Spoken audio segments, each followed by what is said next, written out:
আপনাদের মাধ্যম দিয়ে আমরা মানুষকে কাছে এই বার্তা দিতে চাইছি, মুর্শিদাবাদ জেলা কংগ্রেসের পক্ষ থেকে প্রাক্তন জেলা পরিষদ সভাধিপতি মুশারফ হোসেন, যিনি কংগ্রেস ভাঙিয়ে জেলা পরিষদের সভাধিপতি হয়েছিলেন, পরবর্তীকালে তার ভুল বুঝতে পেরে তিনি কংগ্রেসের কাছে মুচলেখা দিয়ে বর্তমানে মুর্শিদাবাদ জেলা কংগ্রেসের সাধারণ সম্পাদক এবং গত বিধানসভার নওদা ব্লকের কন্টেস্টিং ক্যান্ডিডেট ছিলেন ভারতীয় জাতীয় কংগ্রেসের। মানুষের অনেক কিছু পরিবর্তন হলেও কিছু কিছু সময় চারিত্রিক পরিবর্তন মানুষের মধ্যে হয় না। আমরা ভেবেছিলাম মুশারফ হোসেন হয়তো তার বিগত দিনের চারিত্রিক অভ্যাস পাল্টিয়ে ফেলবেন। বেশ কিছুদিন ধরে আমরা লক্ষ্য করছি দলের সঙ্গে তিনি তার দূরত্ব তৈরি করছেন।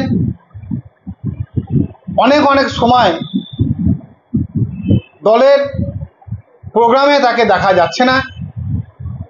শুধু তাই নয়, আমাদের কাছে আরও খবর, দলকে নওদা ব্লকে কিভাবে দুর্বল করা যায়, নওদা ব্লকের পাশাপাশি অন্যান্য ব্লকে তিনি যোগাযোগ রক্ষা করছিলেন যে কংগ্রেসকে কিভাবে দুর্বল করা যায়।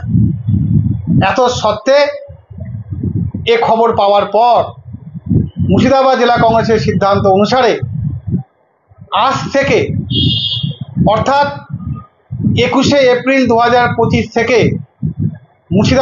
মুশারফ হোসেনকে দলবিরোধী কার্যকলাপ করার জন্য তাকে দল থেকে বহিষ্কার করা হলো।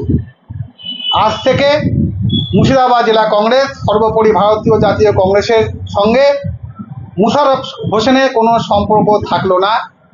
আমরা এই মর্মে আমাদের পার্টির সংশ্লিষ্ট ব্লকগুলোকে আমরা জানিয়ে দিয়েছি। আপনাদের মাধ্যম দিয়েও আমরা জনগণের কাছে আমরা বলতে চাইছি যে মুশারফ হোসেনকে দলবিরোধী কাজের জন্য এবার কংগ্রেস বহিষ্কার করলো। আজ থেকে মুশারফ হোসেন কংগ্রেসের প্রাথমিক সদস্য পদ তিনি হারালেন এবং কংগ্রেসের সঙ্গে তার কোনো সম্পর্ক আর থাকবে না।